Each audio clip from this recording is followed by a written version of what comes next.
สิงห์ธนูประชาชนบ้านวัดหลวงเมืองไซเสถาแขวงอัตตปือซึ่งเวลาเพิ่นให้ข้อมูลข่าวพระเจ้าอายุเพิ่นในปัจจุบัน100 กว่าปีแต่เพิ่นได้มีความจื้อจำดีในการให้ข้อมูลประสบการณ์เกี่ยวกับการหอนคำแบบประเพณีซึ่งบางตอนเพิ่นได้บอกว่า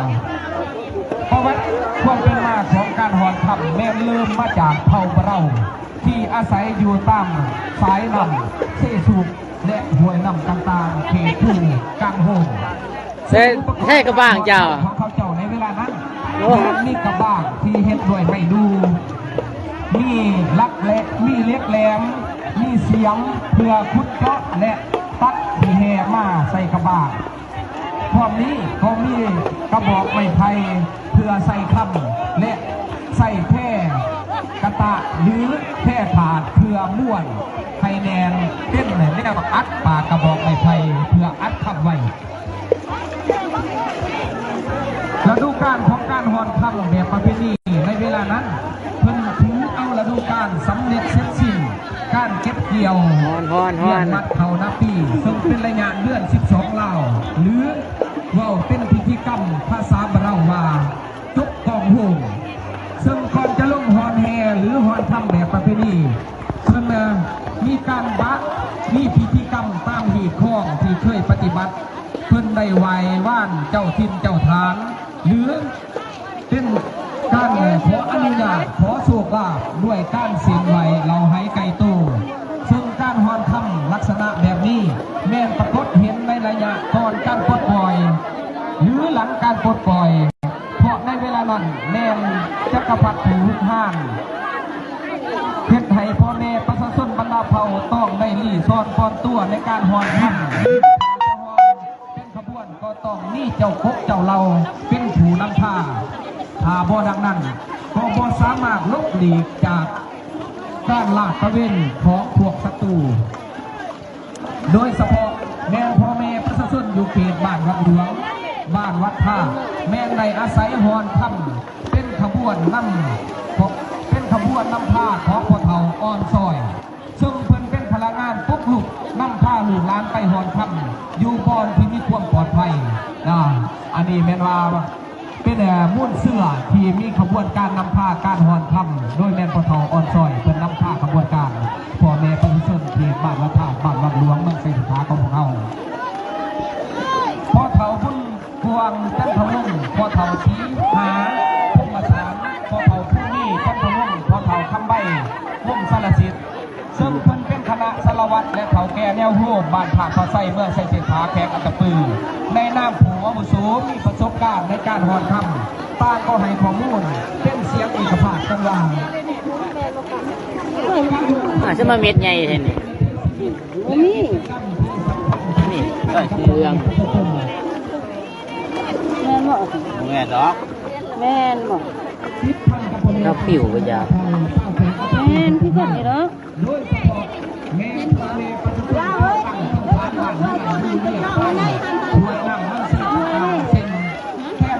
กองซีกระมาซีสูบเรานี่เป็นต้นเพราะการหอนคำเนี่ยเป็นนี่เป็นเลยการสร้างรายหับให้พ่อแม่ประชาชนได้มีรายหับเพิ่มให้รายใส่รูปป้ายเบิ้งเราจะมีอะไรให้ระลึกถึงต้นนี้เลยถึงเป็นระลึกการที่นั่งเรื่องเล็กแห่นั่งที่กองหรือนั่งที่กระมาหวยห้องต่างๆพวกแห่สะดวกในการหอนคำอันนี้แม่นามุ่งเสื่อที่เป็นแม่นบ่อยากเห็นอย่างนี่เรื่องเห็นก่อนการปลดปล่อยที่เป็นมุ่งเสื่อของพ่อแม่ประชาชนทราบเพลงอัตคือของเราในพวกเที่ยวเที่ยวนาตัวนี้ตัวเรื่องเนาะอันนี้ถือว่าเป็นมุ่งเสื่อเอกลักษณ์หนึ่งที่ทราบเพลงอัตคือของเราควรศึกษาเรียนรู้และสืบสานวัฒนธรรมอันดีงามนี้ไว้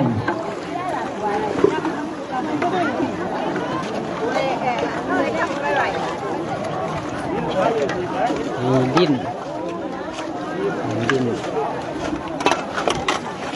ที่มีคำที่เป็นส่วนของหอยเจ้าประชาสัมพันธ์แจ้งวาระตื่นรอสำหรับการนำขันแผงขันเนื้อหากว่าได้หอมสมมาพักควรแล้วทายหูทายถ้ำแล้วหรือว่าท่านแน่แล้วได้ลงไม่ลงมือเองแล้วก็สามารถว่าขึ้นสู่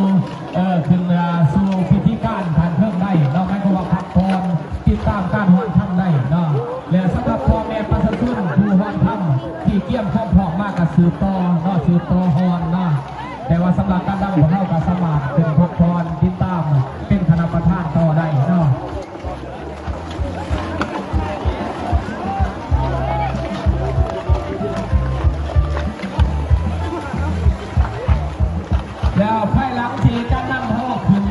แล้วก็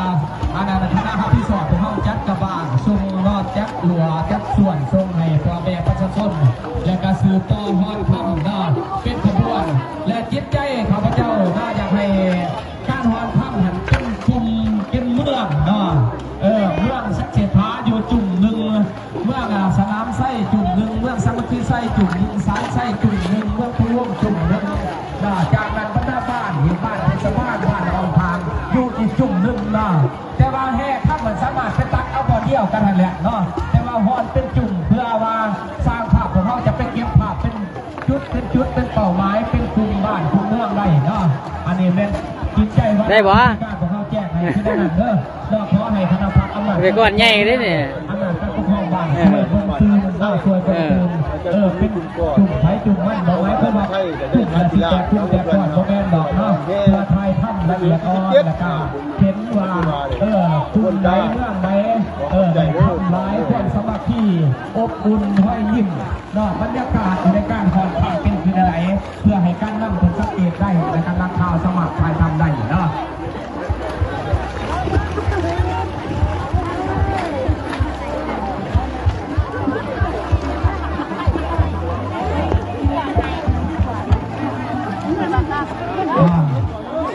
ผ่านการนั่งหากว่าผู้ใดได้เวลาสมาพักควรการสมาสินจังนำได้เนาะถ้าว่าผู้ใดยังพักอยู่เพื่อนชีวิตเก่าเพื่อนในชาติเก่ายังมั่นอยู่เอาให้เต็มที่เลยกับประวานนะครับ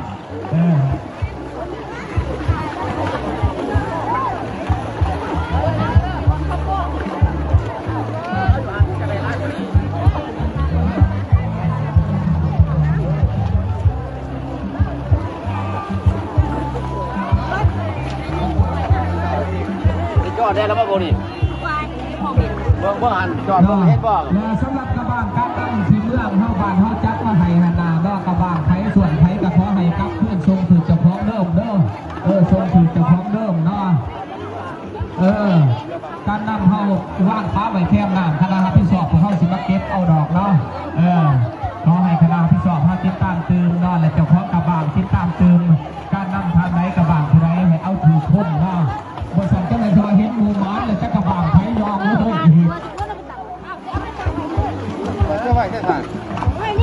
เจ้านี่อยู่แจ้งเวทีเด้อ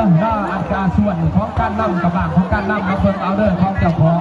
กระบางเจ้าของส่วนเพิ่งเอาตื่นเพิ่งเอาตื่นการนำขั้นใดก่อนที่ใหญ่ๆเด็กยัดใส่ต้นเสือไว้ก่อนหรือไหนขั้นก่อนหน่อยจะป้าติดกระบางนะ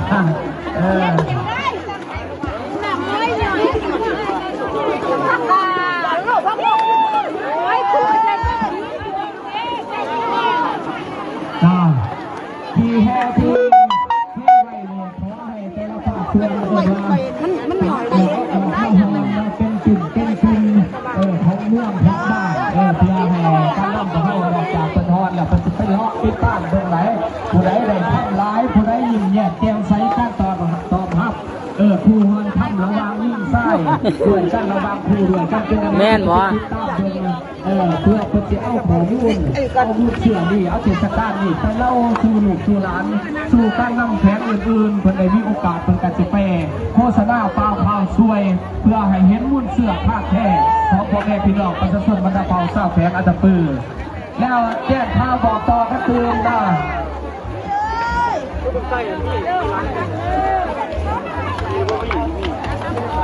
เจ้าอันนั้นกระบ้างสีดำนี่เนาะของการนำเป็นฮอนเบิ่งกระบ้างของที่บ้านไหนมาเบิ่งน้ำแดงเนี่ยทางทานาคำไว้เป็นย่ออยู่นี่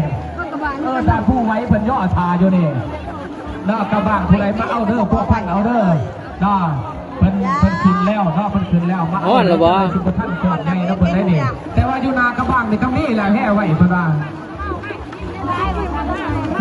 พอพวกพันเอาเด้อจะเชียวโบหารเอาผมแม่ในการนั่งเป็นขึ้นแล้วมาเอาโหลดกระบ้างตัวเองหันเนาะส่วนของตัวเองมาพวกพันเอาโหลดเนาะ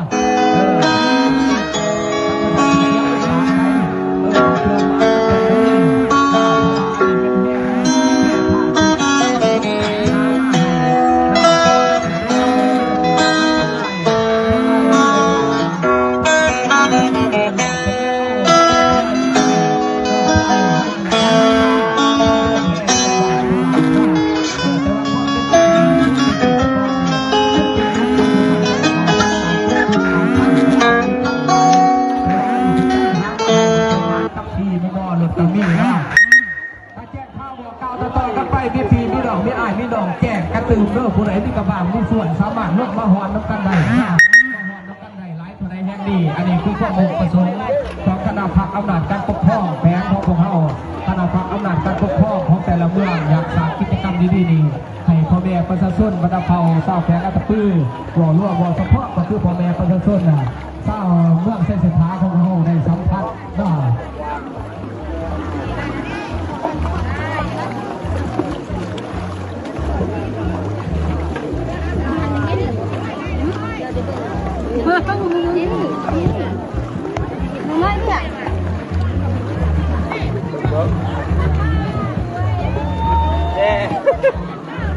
เป็นโกย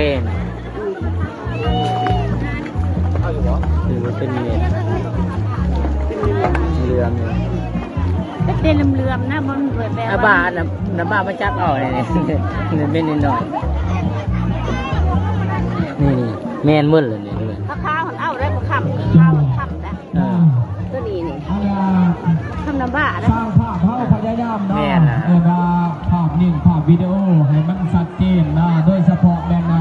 อยากชุนใส่ผู้ที่แต่งตู้ถูกลักษณะการฮอนทำนะสามารถลงน้ำฮอนยางทองแผ่วและการได้ทำดียังขอให้ถ่ายภาพชัดเจนไว้คลิปไว้นะตาเสื้อมันนะจรรยาบรรณของสื่อมวลชนของเขาขนาดเห็นดอกขึ้นท้ายของภาพแต่ละภาพนั่นเนาะเพราะว่าภาพนี้ต่อไปอาจจะเป็นภาพอันนั้นท้องฟันท้องฝากท้องตอดให้การนั่งเป็นทีละนึกให้บรรดาแขกบรรดาประเทศเพื่อนบ้านกับเป็นได้เนาะดังนั้นขอให้แสวงหาภาพดีๆเพื่อเป็นทีละนึกเนาะและสำหรับการนั่งเนาะสำหรับการนั่งหากว่าอยากเข้าห้องน้ำห้องได้ตอนนี้ทั้งห้องน้ำของเขากำลังเกี่ยมควบพร้อมอยู่เด้อทั้งแก้เบื้องนั้นเนาะแก้การนั่งเขาเพราะว่าท่านได้เม็ดใหญ่ ก็ได้เม็ดน้อยเลยมันสมัครไปบอกไปยังไงนั่นแหละขั้นข่าวว่านักอีสังจะเคยฝึกทั้งเครื่องหรือว่าสันซาเนาะเพื่อให้ง่ายอยากฝึกอยากลุ่มนี่ให้บ่อันเทศกาลนั่นนี่มีผู้ใดมีกระบากให้เศร้าพอสิเศร้าคอนนี่นะฮะข้าพเจ้ามือว่านี่มีพ่อแม่พี่น้องเขาถามว่ากระบากมันจะพ่อกันเด้อละวี่ว่าสั่นบ่าวละวี่ช่วยประสาให้แด่ประสาสัมพันธ์ให้แด่ประดาท่านมีให้เศร้าสิเศร้าแบบมองย่ำป้าขึ้นนะเพิ่นว่าหากเศร้ากระบากความจริงแล้วบ่เสียหายดอกเราบ่คือเศร้ามองยังว่าอย่างมันขาดเศร้ากระบากบ่คือยืมสบู่ดอกนะฮะแต่ว่าผู้ใดมีก็อยากลงด้วยตนเองเนาะขี่แห่ขี่ไส้ตัวนี้ดีบ่เป็นง่ายๆพี่น้องบ่มีโอกาสดีๆบ่มีวาสนาบ่มีโอกาสฮอนขี่แห่ขี่ไส้ที่พักแน่เพิ่นจัดให้แบบนี้เด้อว้าวนกกันจังสั่นโลดเนาะเพราะว่าขี่แห่ขี่ไส้นี่ได้จัดสรรมาให้เฉพาะเพื่ออยากให้พวกสุขพวกหมานอยากให้พ่อแม่ประชาชนของเฮามีวาสนาได้ว่านอกจากการลงที่เป็นขบวนขึ้นแล้วก็อยากให้มีว่าวัตถุติดใหม่ติดมือกับบ้านกับเพื่อนว่าสันสาเนาะส่วนบำเหน็จต่างๆที่คณะกรรมการตั้งไว้เป็นการสิได้เร่งใส่เป้าหมายที่มีรายชื่อของบรรดาเมืองตัวเมืองที่ตั้งไว้เป็นการอยากเร่งใส่ขึ้นในนั้นดังนั้นแหละขอปรารถนาอย่างสูงให้พ่อแม่พี่น้องของกูฮอนคำได้ส่งได้มันกับเหย่ากับเพื่อนของไปของมันนะว่าถึงประวัติการฮอนคำที่ข้าพเจ้าบรรยายไปวันกี้นี้ก็เป็นว่าเป็นแบบประวัติการฮอนคำก่อนการปลดปล่อยขึ้นหลังได้แต่ว่าภายหลังการปลดปล่อยมาถึงปัจจุบันลักษณะการฮอนคำก็มีการปรับปรุงเปลี่ยนแปลงตามแต่ละระยะการพัฒนามันแมนเรือแมนเบิ้ลล่ะนิดหน่อยซึ่งพอเราซึ่งว่าการพอเม็ดยังไงพอเท่าหลายๆคนอยู่ในเขตบ้านวัดหลวงวัดท่าก็คือผู้เฒ่าผู้แก่เขตบ้านหาดยาวบ้านอุกบ้านปุ้ยที่มุ่งเสือการฮอนคำต่างก็ให้ข้อมูลที่มีลักษณะเป็นเอกภาพสูงอยู่บนว่าภายหลังการปลดปล่อยนี้แม่รากิจจะตั้งมาที่เป็นอุปกรณ์การฮอนคำนี้เป็นมีส่วนหรือว่าลัวที่เขาเห็นอยู่คู่มือนี่แหละที่ว่าซื้อจากตลาดซึ่งมีส่วนดำเล็กแดงส่วนดำไม่แดงพร้อมเดียวจะมีกระบ้างที่เฮ็ดด้วยไม่ดูไม่แดงหรือว่าไม่แหนบรรดาทานอาจจะมโนภาพได้ผู้ใดที่เคยมีวิถีชีวิตอยู่ในจุดนั้น แต่ว่าผู้ใดบ่เคยกับบ่เข้าใจว่ากระบ้างนี่มันบ่แม่นว่าผู้ใดผู้หนึ่งเฮ็ดได้เนาะมันแม่นมีสร้างประจำบ้านประจำท้องถิ่นจังเฮ็ดได้จังถึงลักษณะเวลาฮอนจึงได้ค่ำจึงอยู่บ่เพื่อนออกไหนเนาะอยากให้เข้าใจคือนั่นถือว่าการเฮ็ดกระบ้างการเตรียมกระบ้างเตรียมส่วนแล้วเนาะโดยแม่นว่าสร้างที่มีความชำนาญงานนั่นแหละเนาะแล้วก็ผู้ใดบ่สามารถเฮ็ดได้ก็ไม่ได้ซื้อเพิ่นเนาะซื้อจากเพิ่นที่เป็นราคาที่สูงสมควรตามราคาแต่ละระยะแต่ละสมัยว่าสั้นๆเนาะคิดพันกับส่วนกับกระบ้างแล้วก็มีว่าถ้วยบางจอกเนาะถ้วยบางจอกนี่เป็นไว้ใส่ข้าวนี่แหละคือบรรทานเห็นนี่ ได้เป็นไงบ่ เป็นถ้วยร้านนี่มันลายใส่ถ้วยบางจอกเพราะถ้วยบางจอกนี่ตกใส่เยื่อแดงตกใส่นี่มีอันน้ำบ้าจับเนาะเป็นมุกเอาได้ง่ายจกเอาได้ง่ายเนาะอันนี้แม่นว่าเพิ่นใส่ถ้วยบางจอกเพื่อใส่ข้าวแล้วพอนี้ก็มีแก้วน้อยๆเนาะแก้วน้อยๆอาจจะเป็นแก้วย่างที่ใสหรือว่าแก้วที่เป็นรองพลาสติกที่ใสหันแล้วไว้ใส่ข้าวเนาะแล้วก็มีฟ้าอัดฟ้าปิดอย่างถูกต้องอย่างแมนหันแล้วบัวเฮียบัวตกว่าสั้นๆเนาะขั้นตอนการเกี่ยมหอนคำนี้เนาะแม้ว่าจะส่วนกันเป็นคู่ยิงไส้อาจเป็นคู่ผัวเมียและก็คู่บ่าวสาวหรือว่าคู่ไอ้น้องหักแพกเนาะอันนี้แม่นาว่าถึงนะการจับคู่นี่ถือว่าหลายคู่ก็ได้ผัวได้เมียย้อนการหอนคำเนาะบ่าวสาวหักแพกไว้หนุนไว้ขนอกสำหานตามเดียวเพี้ยนหนุนเดียวสั่นเดียวกันกระส่วนกันวันเสาร์วันอาทิตย์ลงหอนคำหรือว่าเป็นอ้ายเป็นน้องหักแพกหรือว่าเป็นผัวเป็นเมียกันกระส่วนกันส่วนหลายแล้วมันจับเป็นคู่ยิงไส้เนาะในการหอนคำแล้วจากนั้นมาเป็นการถึงเวลาตอนเช้าเลยก็ได้กลับเยี่ยมเขาป้าอาหารเนาะใครมีอะไรกับพร้อมกันถืออะไรกับพ่ายเพื่อเรียกได้หรอวะหรือว่ายางเลาะทางเพื่อว่าหาจกแห่จกไส้นั่นแหละเนาะเพื่อจกแห่จกไส้บางคนก็อาบยางเลาะหาจกที่เหมาะสมเนาะเพื่อนเขาเรียน แม่นบ่นี่เนี่ย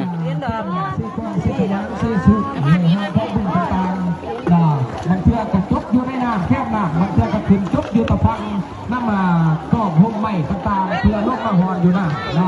อันนี้ในลักษณะของการหอนทั้งแม่นเบิ่มจะเหลื่อมๆนี่แหละเรื่องมันบ่มีเม็ดใหญ่มันเป็นเม็ดน้อยๆหมอยคือปอยดูสินี่แม่เบิ่นล่ะก็เบิ่งแม่บ่ในการหอนค่ำแล้วก็แต่ละคนไปหอนค่ำคือกันเนาะมันก็คุมกันวันทุกข์พวกช่วยพวกเพ่งเด็กแมนและกันถึงกับพวกทุกข์พวกมันของการจบในจำนวนหลายบาทที่แตกต่างกันในวันเดียวกันพวกเดียวกันนั่นกับถึงกับทักษะการหอนอีกเนาะว่าเขาสิร้อยน้ำแบบใดพองตัวแบบใดแห่ค่ำของเพื่อนออกไปแห่หินแห่ทรายส่วนพันจะรักษาไว้แต่เจ็บพันกันนั่นแต่ยังคุมกับกระบะอีกตัวกระบะนี่ก็มีส่วนสำคัญนะทางกระบะเลยกระบะจบอะไรมากระทะนี่ทำบ่ดูดีมาถึงกันได้กระบะคุณจะติดวันนี้ในชีวิตเขาเนี่ยเกิดมาทำการหอนทำนี้การดำเนินเนี่ยมันคือใช่หรือว่าคือที่นี่เครื่องแข็งแห้งเนี่ยเป็นตัวใส่ถ้ามันหน่อยหน่อยไม่ได้คำมุนไม่เป็นเม็ดเรียบข้าวบุตรทำทางเรียบข้าวบุตรมาเลยเนี่ยมันเป็นยีนก่อนใหญ่เลยข้าวบุตรช่วงใส่ช่วงแห้ง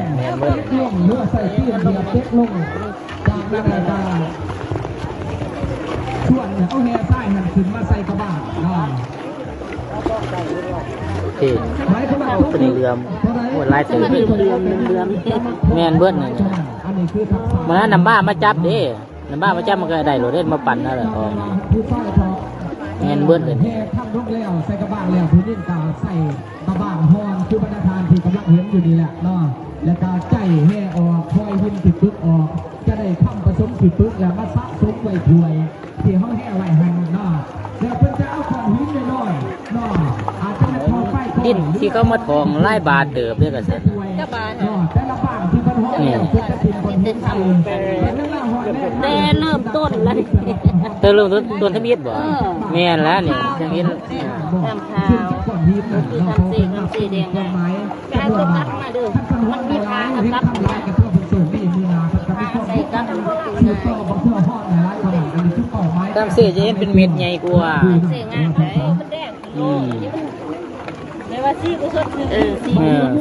นี่สำหรับนั้นเขาให้นำบ้านจับมา ทำเพื่อฮอนเสียงสมองซ่ามันเป็นมิตรไงเป็นไงแบบนั้นสำในจริง เสียงในพิงในเม็ดง่าพุทธิอานี่มันมูลลายนี่ อันนี้นี่เป็นร้าย เม็ดได้ซิกเอาอีกเลยกี่ปึกโบราณเนาะ หักที่พูดร้าย นั่นสินี่ก็กี่ปึกลายโอ้เรื่อง จากนั้นแล้วมาจะมีแม่ข่าทีมด้วยคัตตาโน่เลาะเก็บสื่อคำนำหากระบอกหรือว่ามีแม่ข่าสื่อท่านอยู่ตามเรื่องตามบ้านแต่ละจุดของที่ว่าเขาที่ฮอนทำแล้วแม่ข่าที่ติดคำในเวลานั้นจะใส่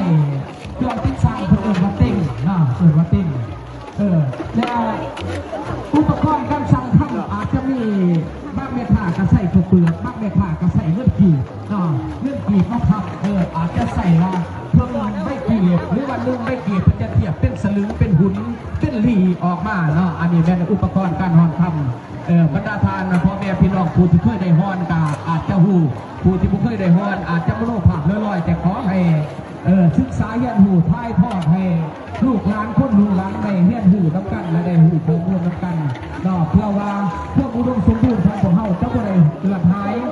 ต่อไปถ้ำนี่มันสามารถว่าซอกไหลน้ำมาใหม่ได้น้ำมากแต่ละปีมันจะมีการซอกไหลมาและกับปงขยายตัวขึ้นมาจากพื้นดินดังนั้นจะแต่ละหาแต่ละรอบเพราะว่าเขาฮอดแล้วปีนาไปฮอดอาจจะมีอีกหรือปีนาไปฮอดอาจจะมีหลายกว่าปีที่แล้วก็เป็นไร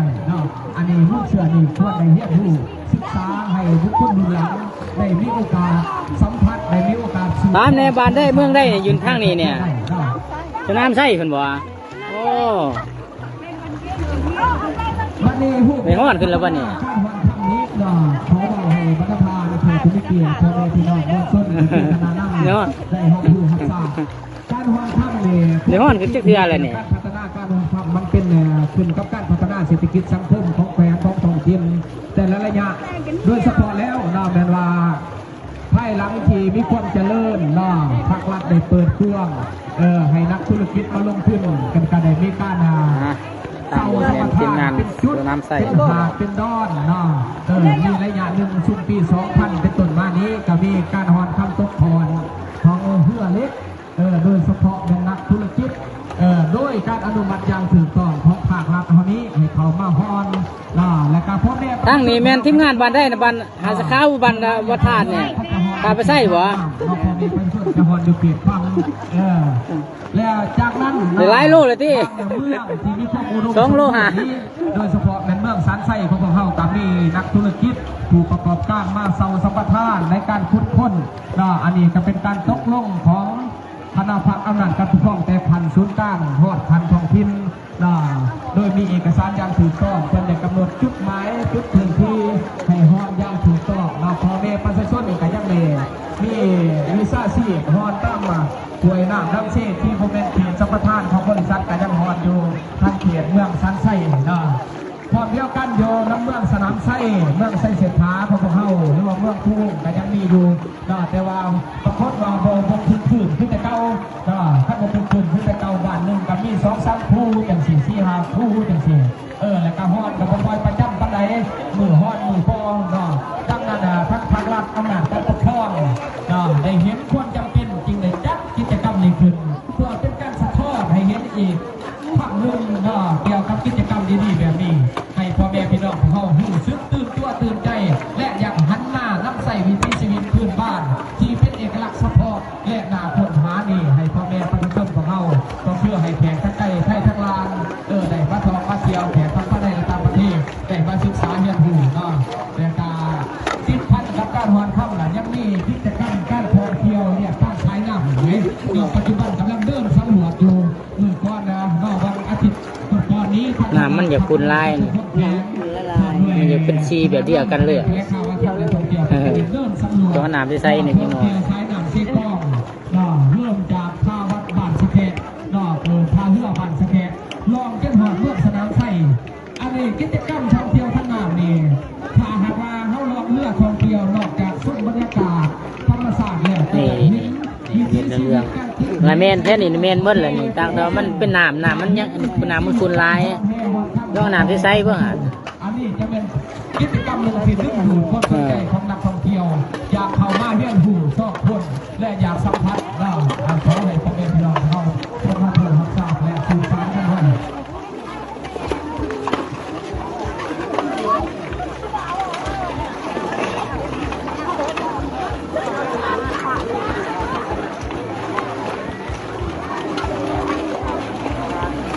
ี่คือลูกลาแต่ถึงเลิศ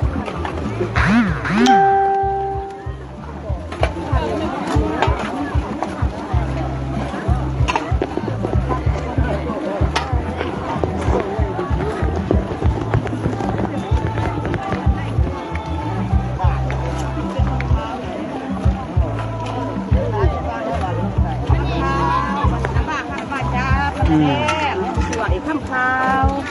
มันจะเป็นโอเคได้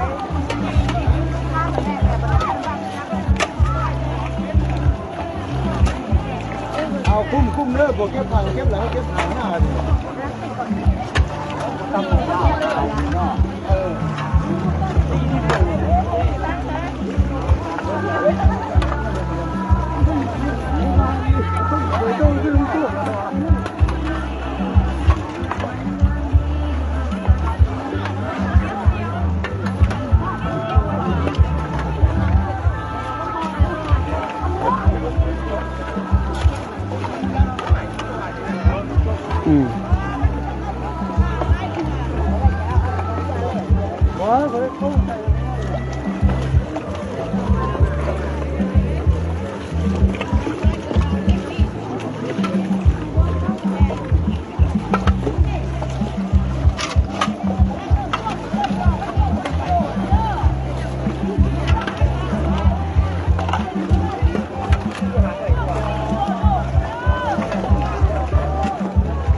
เจ้าระยะต่อไปอันนั้นเสื่อมคณะนำพวกเขาเราคณะประธานทั้งเมื่อนี่นาะ ไม่ไล่บ่ พร้อมกันเลาะยางนี่นาะเลาะยางเมืองผู้ฮอนคำแต่ละทานแต่ละครูคนตื่นเนอะน่าเสื่อมคณะนำทั้งเมื่อทั้งยิงทั้งไส้นี่แหละเลาะยางเมืองเพื่อให้ได้สัมผัส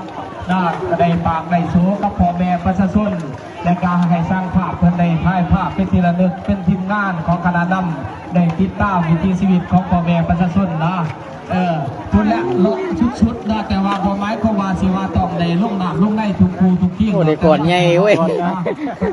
ได้ก่อนใหญ่ ไปถามข่าวเอาเรื่องกับเป็นการดีนะเชิญคณะนำเขาไปทักทายพ่อแม่ประชาชนจากนั้นจังสีเดมี่พิธีมอบบำเหน็จให้แก่ตั้งหน้าคณะนำแต่ละเมืองไปจัดสรรให้บรรดาครูฮอนค่ำแต่ละภาคส่วนตามกำหนดตามแจกการนะเอาเชิญคณะนำมาดีนะ เมื่อทุกใหม่ทุนมันมุนใหม่ เนี่ยโดยเฉพาะแม่นาทั้งพานาเจ้าแขกท่านประธานจัดงานคนนี้ ได้เบิ้ง พวกมันก็มาแล้ว ได้เม็ดใหญ่บ่ถ้าว่าเม็ดใหญ่เนี่ย ยี่ส่วนอยู่นี่ ไม่ได้กว่าแน่เลย มีหินอยู่หินเป็นก้อนแบบไงเห็นเด้อนี่นะนี่ให้คุณได้เห็นหมูยานี่ทิพมัดนี่เต็มนี่อยู่ในหินเป็นก้อนเด้อเบิ่งแม่มัดนี่แม่มัดนี่เป็นก้อนนี่เห็นบ่นี่เป็นเม็ดอยู่จังก้อนบ่ใส่แว่นตาบ่เห็นแม่นนี่บ่ก่อนเป็นก้อน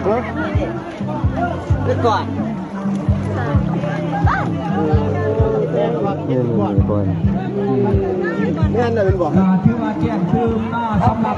กิจกรรมดีๆของพวกเรายังบ่สิ้นสุดแต่เพียงซ้ำนี้น้อมือแรกนี่ยังมีพิธีเปิดงานอย่างเป็นทางการน้อในตอนบ่ายเริ่มแต่เวลา1:30นี่แหละเป็นต้นไปน้อพิธีเปิดงานอย่างเป็นทางการอยู่ที่อนุสาวรีย์พระเจ้าสิริสิทธาธิราชจากนั้นก็จะมีกระบวนแห่น้อแห่พระศาสตร์เพิ่งเข้าสู่วัดพระธาตุไส้พ่อแม่ประชาชนทุกภาคส่วนเขาร่วมขบวนแห่ได้แต่ว่าพิธีทางการนั้นเพิ่นจะมีหนังสือเชิญแจ้งเชิญตามกำหนดตามเป้าหมาย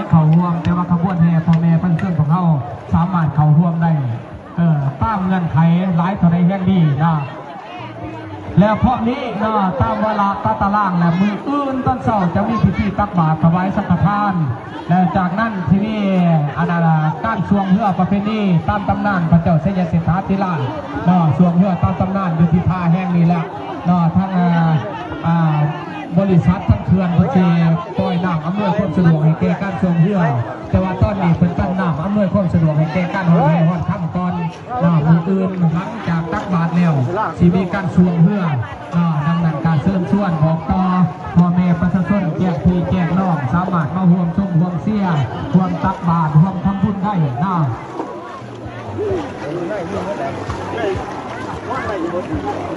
แล้วนอกจากกิจกรรมอยู่ในสถานที่แห่งนี้แล้วกิจกรรมสำคัญของเมืองอีกอันหนึ่งก็ยังเกิดมีอยู่บ้านสะแพะโดยเฉพาะเป็นมือวันศุกร์วันที่20เดือนธันวาคม2024หมายความว่าวันศุกร์ที่จะถึง อยู่ในกี่หินนี่มีอยู่ในกี่หิน อันนี้ไปไหมบอก ทำการบุญพระปามหาสมคีโดยเฉพาะมีการหาก้อน มีเบิดเลยหินนะมาทุบให้มันมูลขึ้นมาหอนยังไง 13 โมงหรือวัน1 โมงแรกนี่แหละมาเต่าโฮมออกต้นอยากโยมแค่พระปาสมคีถวายบูชาพระใหญ่องค์แสนเวลา 16 โมงหรือว่า 4 โมงแรกพระพันธบัตรเทศนาโพธมาของบุญและกาว่างจะดีมันเนาะ2024วันที่4ธันวาคม2024ตอนเช้าเวลา 7 โมงหันมีการตักบาตรถวายสังฆทานแด่พระสงฆ์43 องค์ใช่ หลังจากตักบาตรแล้วจะมีการยกยอดโซฟายกยอดโซฟาแล้วเวลา 13 โมงวันที่21 เม็ดใหญ่เลยดิ คือที่6อาจารย์สุริยาจันทรังสี หอนจะเถื่อ จากนั้นก็ทางเรื่องของวันที่21ฮัทสิมีการ เนียนเบิดมันเป็นคำข่าวในคำเรื่อง ตลอดคืนแล้วก็จะมีการเลิกในวันนั้นและติดพันกับวันที่20หันยังมีกิจกรรมดีๆที่เป็นกิจกรรมทางการอีกอันนึงก็คือมื้อวันที่20หันจะได้มีการเปิดพิธีประกาศบ้านสะแพะเป็นตัวเมืองในชนบทเป็นบ้านทำอิฐของเมืองเสถาและก็เป็นบ้านทำอิฐเป็นบ้านที่หนึ่งของแขวงอัตตปืนของพวกเราดังนั้นจึงแจ้งข่าวเป่าต่อให้พ่อแม่ประชาชนบรรดาเผ่าการนำผักรัฐองค์การติดตั้งทุกภาคส่วนหัวหน่วยธุรกิจบริษัทห้างผู้ประกอบการสามารถหาโอกาสอยากเวลาไปห่วมทำบุญให้ทานสร้างกุศลห่วมกันได้ที่บ้านสะแพะในวันที่20และวันที่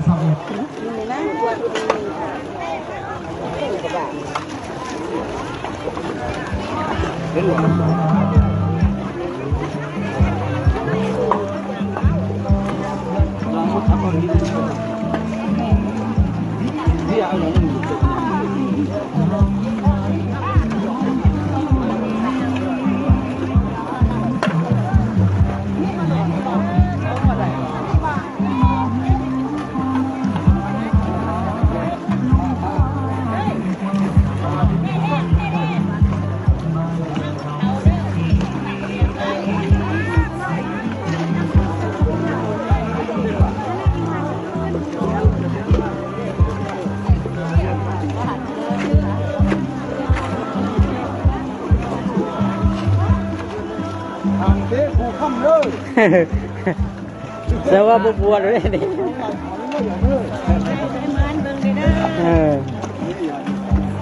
เอากำลังลงมือว่าท่านลงลงเลย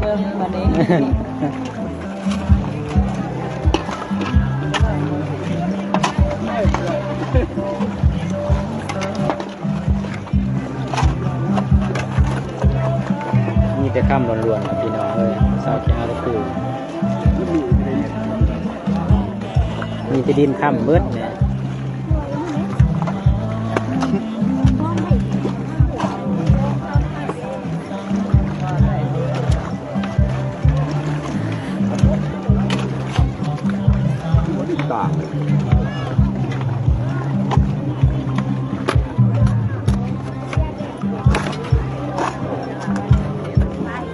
มาเป็นได้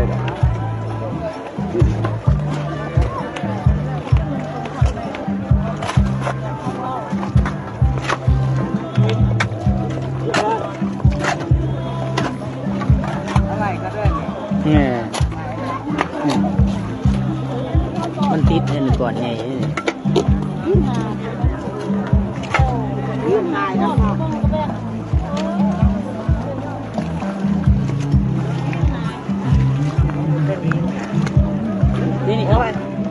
เหลือมอยู่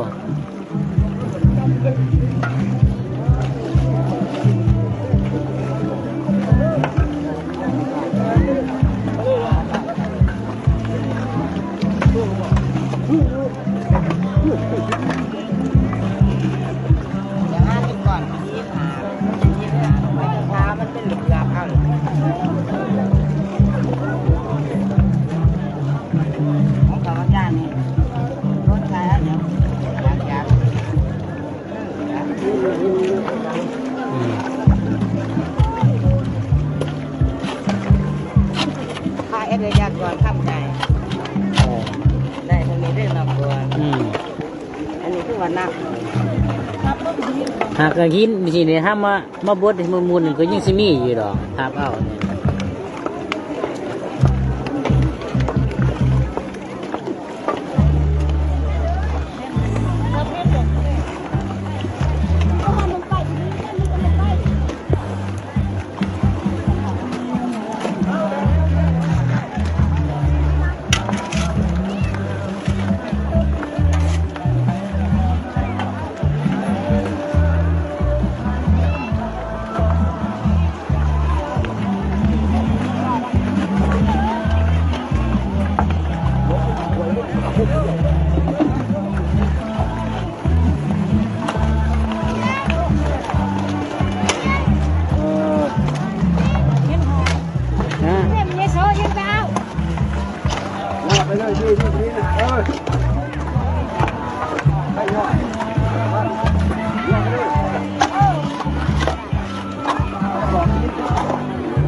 เริ่มก่อนทุกคนคุณเด้อต้องลุกนะ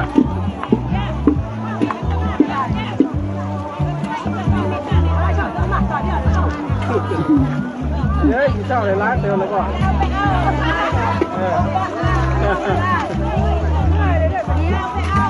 ว่าห้องกับภายเนี่ยเอาพวกเสาเดือนไม่ตั้งงานก็พอไม่เท่าไหร่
ได้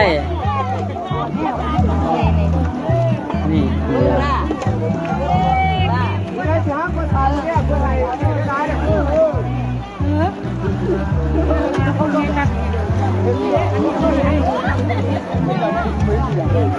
ได้ลุงพูดยากก่อนเยอะได้แต่หาให้ประเทศก็อยู่รู้ทำหนักเยอะไอ้ยังไง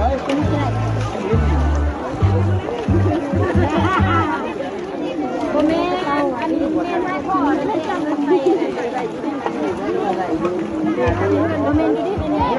หาโต้นี่เมซ่าคอนใส่ง่าเด้มาได้อยู่เด่นเพิ่นอาม่านะ ตัวนี้ค่ำเลย ครับครับมันเมซ่าคอเนี่ยเด้อยู่กันนะฮันอยู่สาง่าเป็นง่านะเมซ่าคอง่าเด้อซ้ำซิตี้ไก่เขาเป็นคนง่ายหมดเลยเนี่ยก็โลกนะ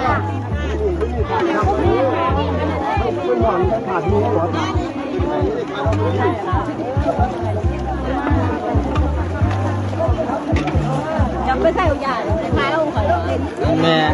ในก้อนใหญ่บ่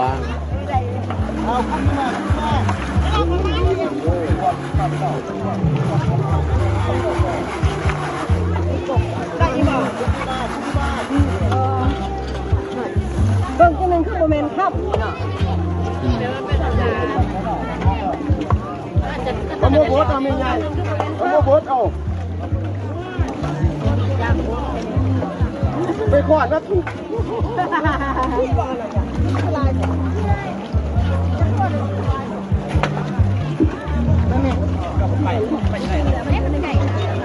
นี่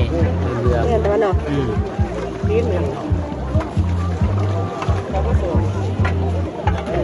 มาโซก็ได้ถ้าคำนั่นเขาทุกคำคือ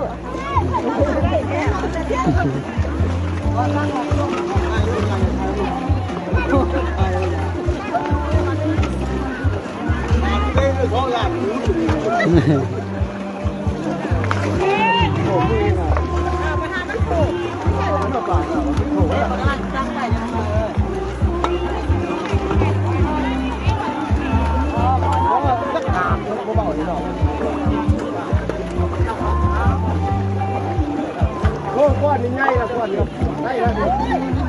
นี่ว่าอะไรอยู่ไปได้โอโลอยู่นี่เอ้ยเพื่อน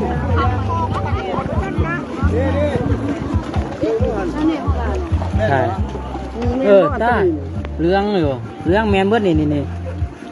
แมนเบิร์ดเนี่ยมันเป็นเรื่องแค่นี้เรื่องแมนเบิร์ดเลยมันว่าที่โคชาทิ้งเลยจังสิโคชานั่นคือข้าวนะกันแมนนั่นกันเลยนี่มันเป็นเรื่องนี่เรื่องแดงเนาะข้ามไปซื้อน้ำบ้างแม่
พี่น้องฝากกดไลค์กดแชร์เด้อให้พี่น้องชาวตะปูเบิ่งดินแดนคำตะปู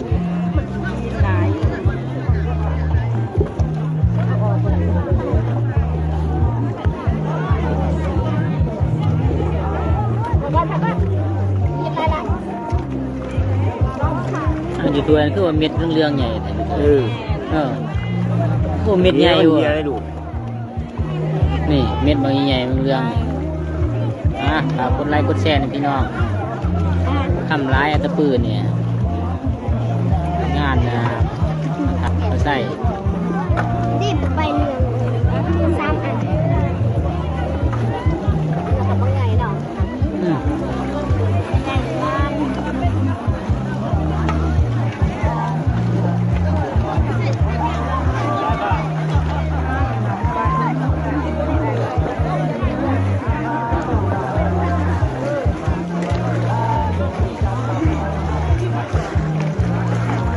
อได้เม็ดใหญ่บ่ซองมือขนาดเนี่ย บ่ว่านี่ค่ะ มาทับนี่มันเป็นเรื่องคือตัวตะกี้เอาอยู่แก่นท่าทำดีๆเพื่อนน้ำปลา แม่น ส่งอยู่เลยนี่นับพ่อใหญ่นี่ กล้าไปหาชีวิต ก็เลยมือ มันจับมันได้ยาก แม่นเลยแม่นเลย แม่นเลย เอาบตุ่ม เขาพ่อจะเต้นนะ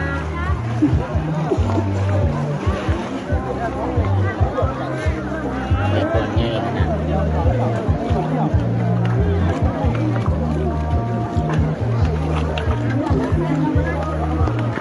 วันนี้บ่ได้อยู่ให้อยู่หน้าพี่น้องอยู่บนฮอนค่ำ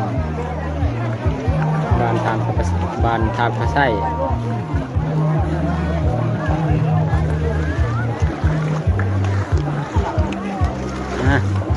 ขาดพี่น้องอันนี้ทีมงานบ้านได้เนี่ยบ้านหาสะข้าวบ่ บ้านสะแค่ บ้านสะแค่ บ้านสะแค่เด้อนี่ เออทีมงานบ้านสะแค่ได้เนี่ย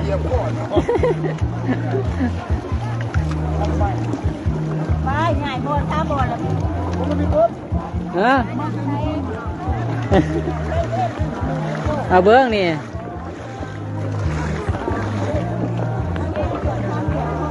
ทีมบ้านนะทีมงานบ้านหาจะเข้าเลยนี่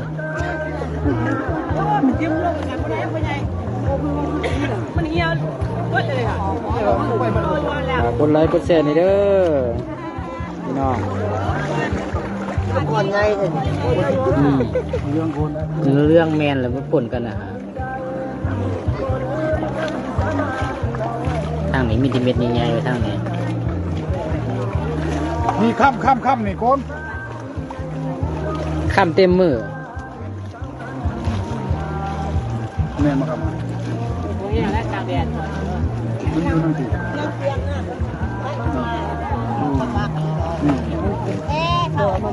มันเป็นข้ามขาวด้วยเดี๋ยวเป็นข้ามขาวเป็นข้ามขาวด้วยคนเนี่ยข้ามขาวเนี่ย ที่เราใส่เกือบกับเลือด เจ็ดเบ็ดโอหินพาน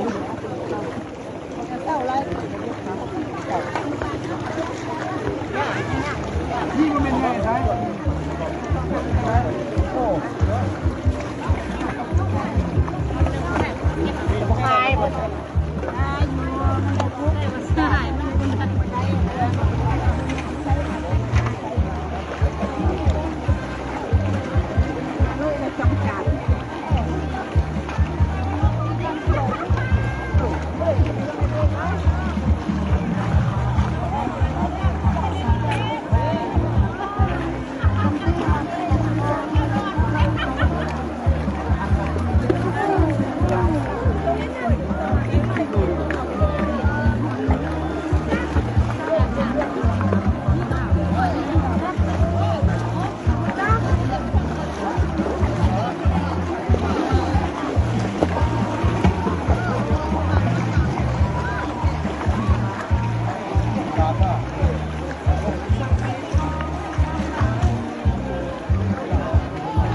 เอาคากเบิ้งทางนี่ให้มันได้เม็ดใหญ่เบิ้งเอาปูมือเลย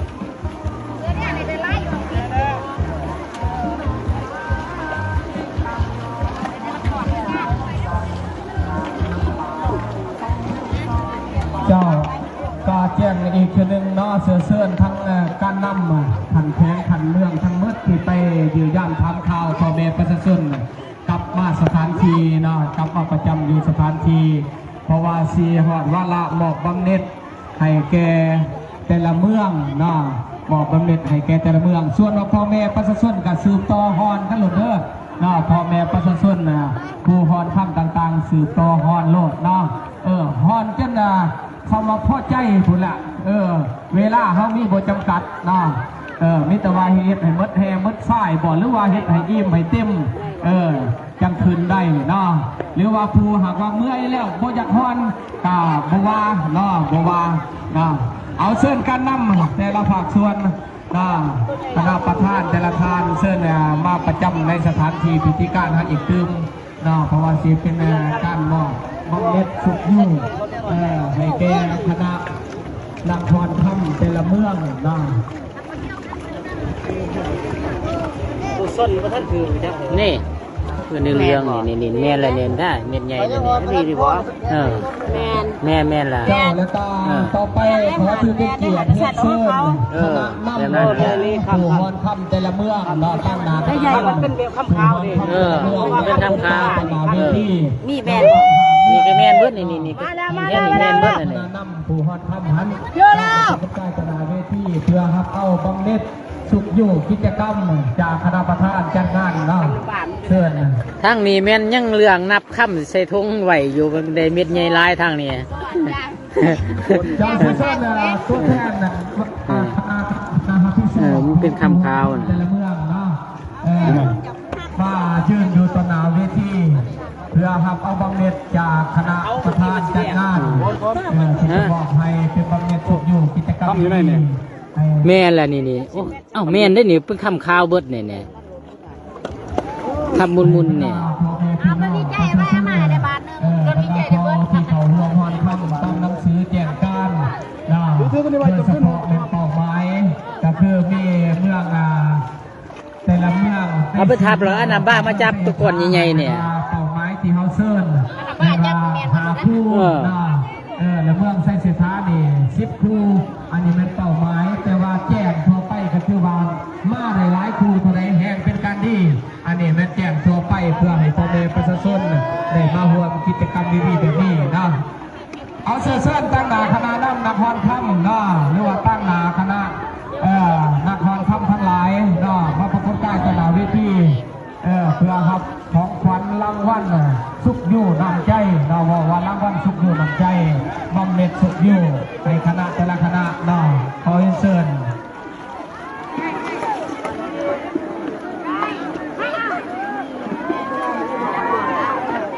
เอาเชิญคณะนำเมืองไซเสถาก่อนตั้งหน้าคณะเมืองไซเสถาเมืองเจ้าภาพออกมาก่อนต่อมาจากเมืองสารไส้เมืองไส้เสถาเมืองภูมิตัวในทางนี้เจอเมียนใหญ่ละไส้เมืองสนามไส้ตอนนี้เมืองไส้เสถามาแล้วเมืองสร้างไส้มาแล้วได้เมียนใหญ่แล้วบ่ใหญ่ได้นี่นี่เป็นพูนมันบ่เป็นสลึงแม่สลึงหนึ่งนี่หัวใจกับว่าโมเมนต์ข้ามมาคิดดิเมืองสนามไส้เมืองสนามไส้เจ้าอันนั้นยื่นเชิงกับป่ายเลยนะยื่นเชิงดีป่ายสาระมันอยู่เวลาทายคำโอเคพบแล้ววันนี้เอาต่อไปขอถือเป็นเกียรติอย่างสูงเยี่ยงเชิญทางสีไล่สีแสดงสุดกรรมการปักแขงเลขขาปักเมืองเจ้าเมืองเสด็จขอให้นำห้องประธานจัดงานขันแขงให้เกียรติขึ้นเก้าเมื่อแขงอัตปือเบิ่งว่าครับอัตปือลายสักไรก่อนใหญ่แม่นบ่นี่โอ้ท่านข้ามใหญ่ขนาดพี่น้องเด็กก้อนใหญ่บ่นี่สองกลางใช่เม็ดใหญ่ลีบ้าบ่ไผมีแน่นี่สองสลึงได้แล้ว2 สลึงหาไม่ใช่แล้ว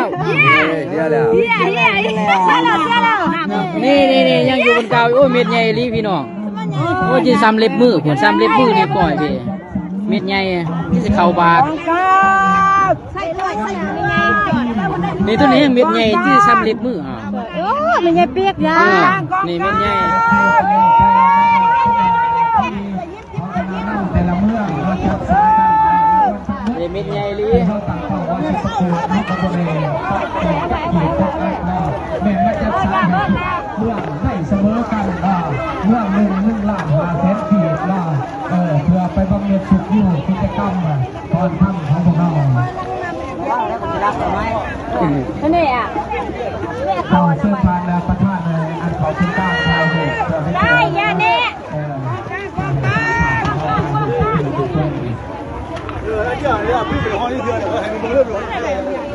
เจ้าเอาเข้าใจนำทานสิไร ที่ทำเล็บมืออ่ะ ตั้งนานครคำแต่เมืองและสำหรับบรรดาทานธนาคารแขกผู้มีเกียรติหากผู้ใดยังบ่ทันมีความยุ่งยากซับซ้อนกับสืบต่อติดตามเบิ่งนักฮอนคำของพวกเฮาและส่วนครูฮอนคำแต่ละครูหากว่ามีความจำเป็นต้องได้แก้เรื่องอื่นก็ขึ้นก็ได้ แต่ว่าผู้ไหนบ่มีความจำเป็นก็ดำเนินการเลยลูกคณะรับผิดชอบพวกเฮาพร้อมด้วยเจ้าหน้าที่ที่เบิ่งแย่งดูแลจนกว่าหอดเวลาอันควรว่าสัตว์สารขอให้กิจกรรมนี้เป็นกิจกรรมมวลชนอย่างอบอุ่นคึกคืนและมีบรรยากาศมีความอบอุ่นเสมอต้นเสมอปลายว่าสัตว์สาร ทางนั้นไม่ได้ทำเล็บมือเขาได้ใหญ่ลีทำเล็บมือนี่ทำนี่ก้อยคนนี้เนี่ย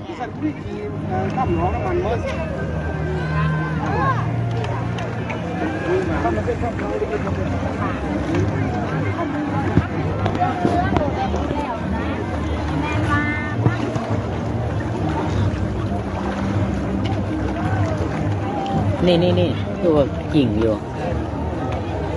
แม่นละแม่นใหญ่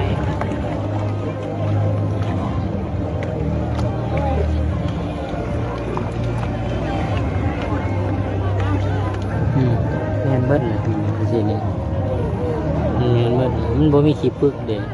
มันบ่มีขี้ปึกแต่มันมีขี้ปึกนี่คือมันเป็นคำลายกลัวขี้ปึกนะแม่นเบิดเลยนี่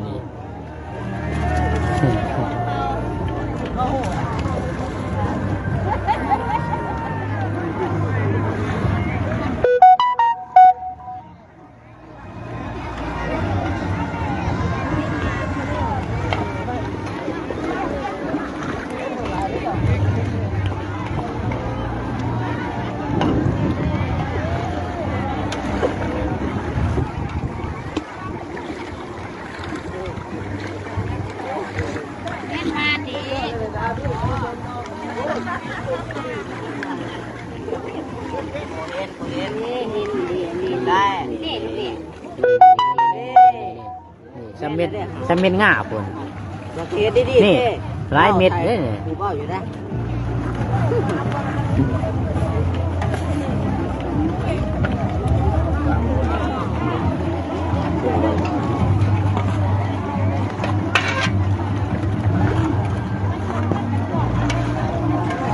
เจ้า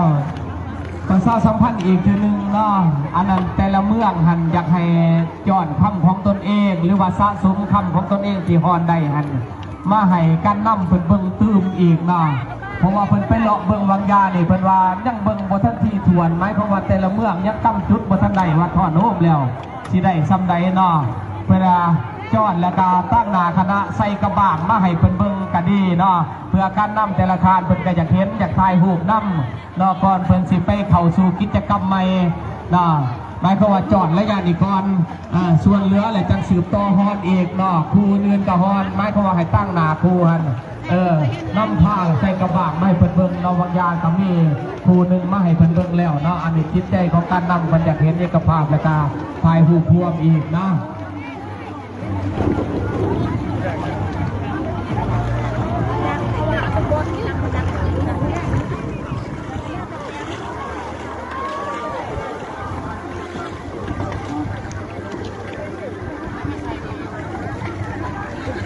ตัวนี้มีเม็ดก่อนใหญ่ๆนะทางนี้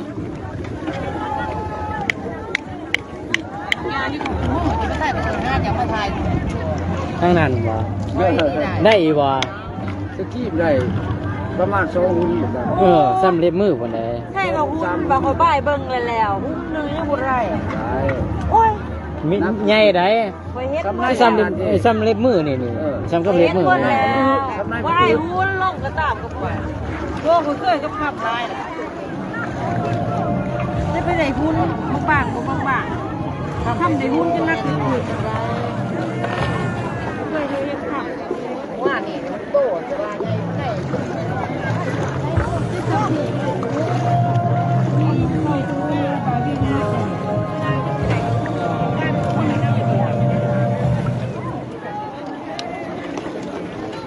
ห้องระเบาในให้หาเนาะแต่ก็ระได้ไปเลยโตเพชรได้แต่ที่นี่อ่ะ นี่ยังเอาร่วมกันได้หลายเติมนี่ร่วมกันนี่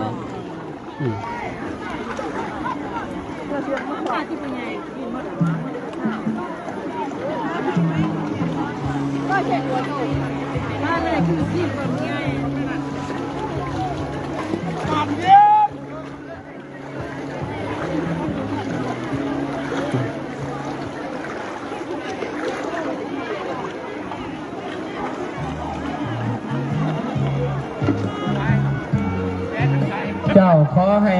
แต่ละเมืองหรือว่าแต่ละครูเนาะถ้าว่าบ่สามารถร่วมกันได้เป็นเมืองหั่นน่ะเป็นฮอนเป็นเอกครูไผครูบ้านหั่นค่ะผู้ใดมันหมานหูซึกว่ากระบ้างเฮามีเห็นคำหลายๆแดก็เอามาให้กันนำเฮาเบิ่งนำเด้อเนาะหรือว่าผู้ใดสูงดีได้เป็นเม็ดใหญ่เป็นหลอดเป็นอันนี้เป็นคำคุยอีหยังก็มาให้เพิ่นเบิ่งนำเด้เนาะเพอเพิ่นก็อยากเห็นว่าความโชคบานของครูฮอนค่ำแต่ละเมืองแต่ละครูเป็นแนวใดเนาะ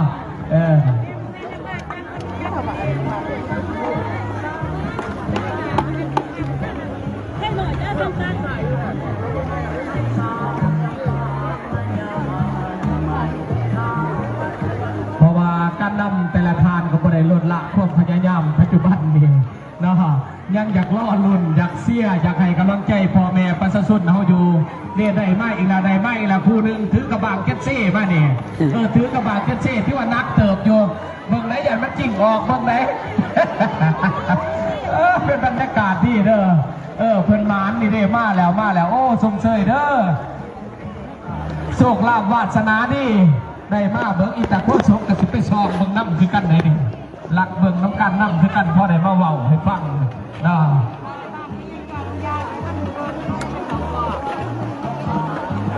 โอ้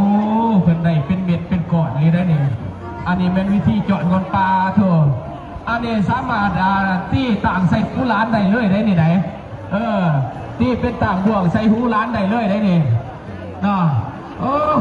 เด้ท่านเจ้าแข้งวันลูกแคบน้ำเพิ่งสิทายน้ำเพิ่นว่าอันนี้เป็นความห่วงใยความปรารถนาดีของการนำแข้งเอาเนาะเพิ่นอยากให้กิจกรรมดีๆนี่เกิดขึ้นกับพ่อแม่ประชาชนดังนั้นเพิ่นจึงได้พาเบิ่งอยากเห็นเนาะเมื่อผู้ใดได้เป็นเม็ดเป็นก้อนจังซี่เพิ่นว่าเอ้าสิทายน้ำอีกบาทหนึ่งจังไหนกันจังไหนเพิ่นว่ามื้อนี้เฮ็ดให้สุดคกสุดป้ายส่งเสยเนาะการนำการพาของพวกเขาแต่ละทานเนาะบ่ได้ทิมก้างว่างเคิงสิว่ากิจกรรมนี่เฮ็ดไปแล้วก็แต่แล้วมือแล้ววันแล้วหีแล้วข้อบ่แม่นใดอันนี้เป็นความมุ่งมั่นตั้งใจของการนำการพาของเขาเนาะอยากให้พ่อแม่ประชาชนได้ดิบได้ดีเนาะได้ลาบได้ลื่นและก็มีมูลเชื่อที่ดีในโอกาสหน้าก็สร้างจิตสำนึกสุขอยู่ลูกหลานอนุรักษ์รักษาวัฒนธรรมวิถีชีวิตที่ทรงคุณค่าของประชาชนบรรดาเผ่าเศร้าแฝงอัตปือดีไว้เนาะโอ้จะแม่นคักบาดนี้หมานคู่อื่นคือกันเด้อผู้ใดโศกผู้ใดหมานสามารถมาถ่ายรูปร่วมกับการนำของเราเนาะพวกเพิ่นยังให้เวลาอยู่นำนี่เพราะว่ายังมีกิจกรรมอีกตอนบ่ายเพิ่นต้องได้ไปเกี่ยมกิจกรรมอื่นอีกเนาะเพิ่นก็มีเวลาที่จำกัดแต่ว่าจังไดก็อย่าเพิ่นสละเวลานะครับเช้านี้เนาะอบอุ่นให้แก่พ่อแม่ประชาชนลูกหลานอ้ายเอ้ยน้องญาติพี่น้องผู้ชนทุกภาคส่วนที่มาร่วมฮอนค่ำในที่นี้นะ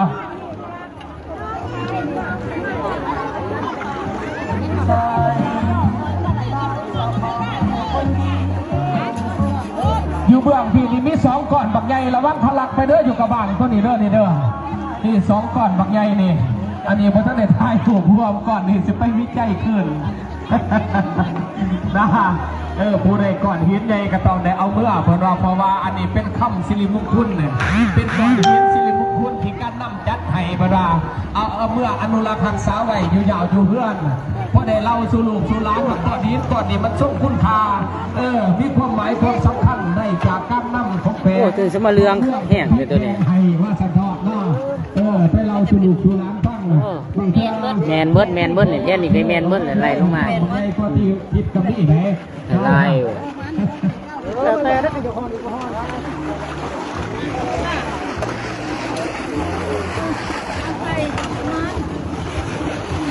กระโดดกันเลย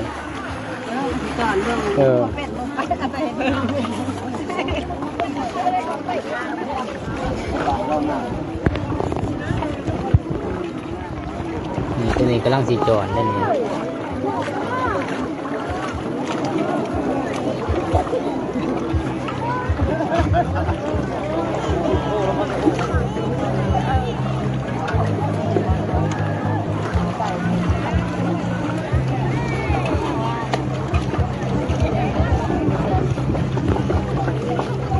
พาผมมาปูไว้ห้องนี่แล้วมาหอนเนาะ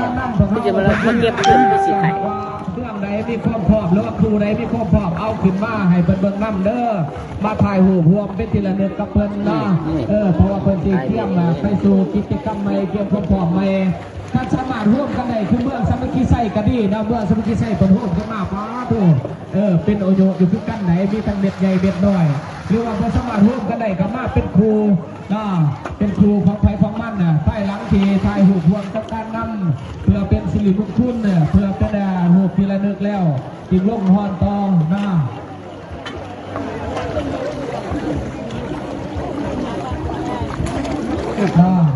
สิก็แม่นเลยสิคือว่ามันเหลือมนี่อันนั้นบ้าจับสิบ่ได้บ่เมีเป็นสิแล้วน้ำบ้ามาคนเอานี่สินี่มันเหลือมเม็ดน้อยแม่นเบิ่นเ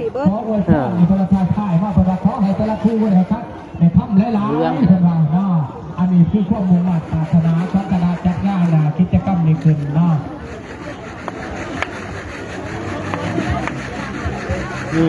พูนตาแมนเบิดเลยนี่นุ๊กบ่แมนบ่โอ้ยขึ้นแมนป้านี่เอ้ยมันเป็นข้ามข้าวนี่เอาไปล่ะแมนท่านมันอยู่ที่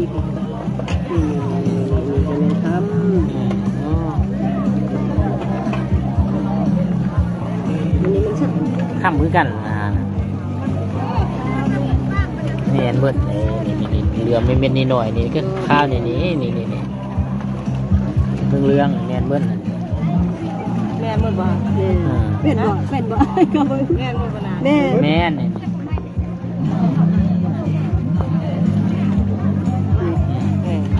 ่ใหญ่ขนาดนี้ใหญ่กว่าเม็ดงาที่ซ้ำเม็ดเขาพุ่นน่ะกระจอดน้อยๆฮอดน้อย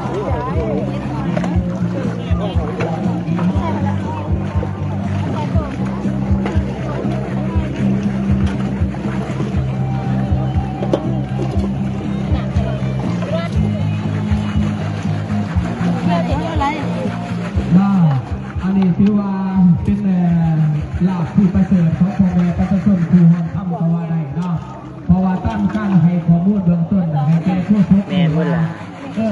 พลังงานเขาจะมีคือหอนเป็นหอนเก่งที่กันเนาะแต่ว่าล่องหอนปรากฏว่าโบเห็นทำปันใดแต่ว่าพ่อแม่ประชาชนหอนนี่ได้อันนี้เป็นว่าอันนี้เป็นโชคลาภที่ประเสริฐของพ่อแม่ประชาชน